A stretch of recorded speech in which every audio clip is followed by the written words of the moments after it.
ہزاروں سال نرگس اپنی بے نوری پہ روتی ہے، ہزاروں سال نرگس اپنی بے نوری پہ روتی ہے،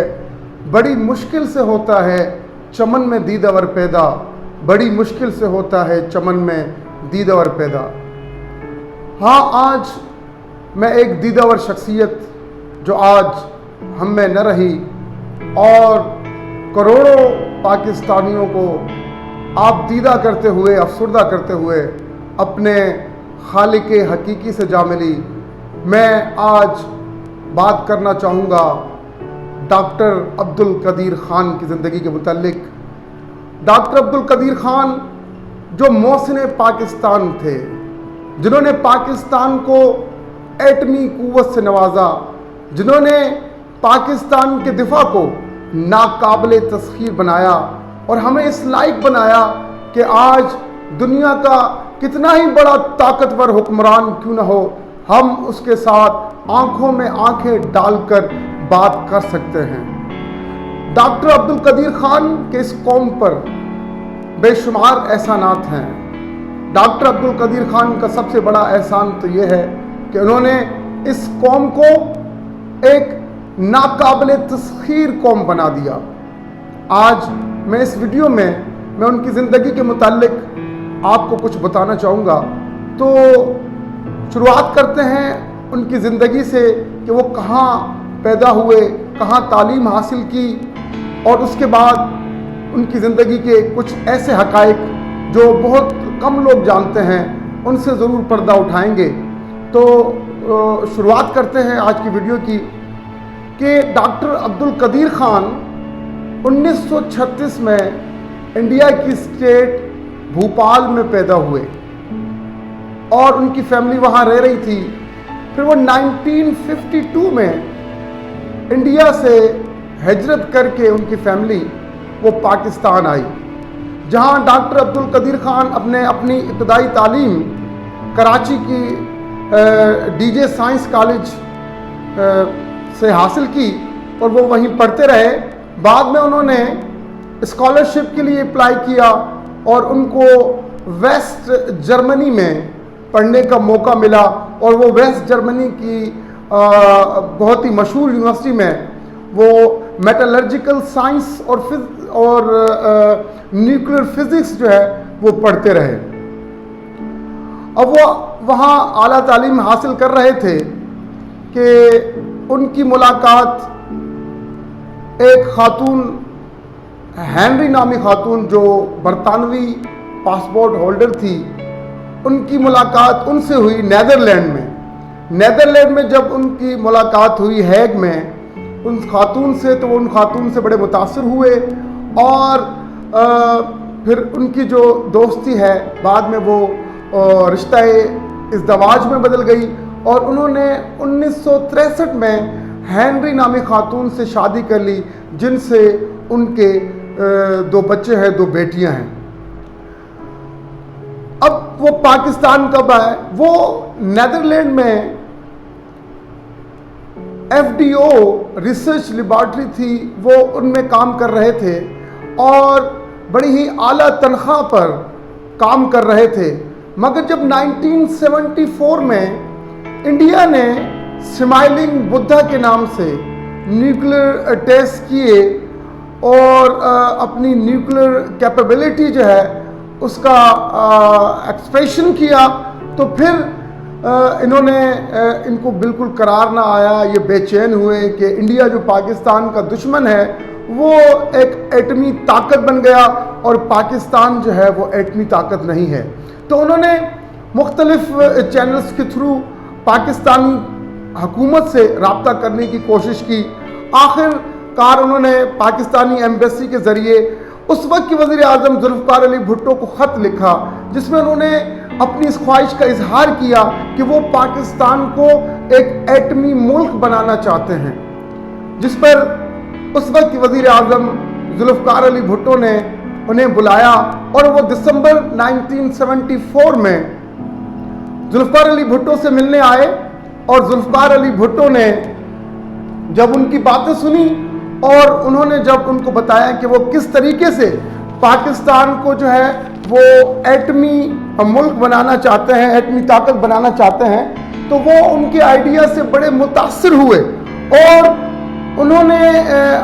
نے ریمارکس پاس کیے کہ ہی سیمس ٹو میک سینس۔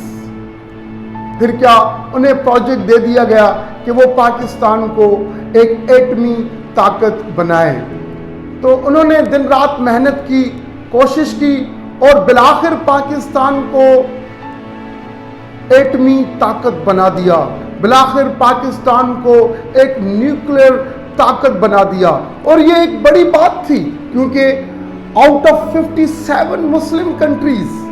کسی مسلمان ملک کے پاس جوہری طاقت نہ تھی، اور ٹوٹل دیکھیے 200 کے لگ بھگ ملک ہیں پوری دنیا میں، اور out of these 200 countries only 7 countries possess nuclear power or nuclear capabilities۔ تو پاکستان ان میں سے ایک ہے۔ تو انہوں نے پاکستان کو ایک جوہری طاقت بنایا، اور جس کے لیے پاکستان قوم ان کی مشکور رہے گی۔ اس کے علاوہ وہ ان کی ذات کے متعلق ایک اور کنٹروورسی بھی چلتی رہی، نیوکلیئر پرولیفریشن کنٹروورسی۔ ان پر الزام لگایا گیا کہ انہوں نے جو ہے وہ نیوکلیئر سیکریٹس پرووائڈ کیے ہیں، کن کو؟ ایران کو، لیبیا کو اور نارتھ کوریا کو، جس کی وجہ سے ان کو بڑی پریشانی کا سامنا کرنا پڑا، اور 2004 سے لے کر 2009 تک ان کو ڈیٹینشن میں بھی رکھا گیا، پابند سلاسل کیا گیا، ہاؤس اریسٹ کیا گیا، اور مختلف صعوبتیں ان کو برداشت کرنا پڑی، اور ان کو زبردستی، ان کے کہنے کے مطابق ان کو زبردستی جو ہے یہ بیان دلوایا گیا کہ وہ نیوکلیئر پرولیفریشن رنگ چلاتے رہے، اور انہوں نے ایران، لیبیا اور نارتھ کوریا کو نیوکلیئر ٹیکنالوجی ٹرانسفر کی۔ یہ ان کے کہنے کے مطابق یہ ان سے زبردستی بیان دلوایا گیا تھا۔ خیر بہرحال وہ اس کنٹروورسی کے زد میں بھی رہے۔ پھر بعد میں آپ دیکھیے کہ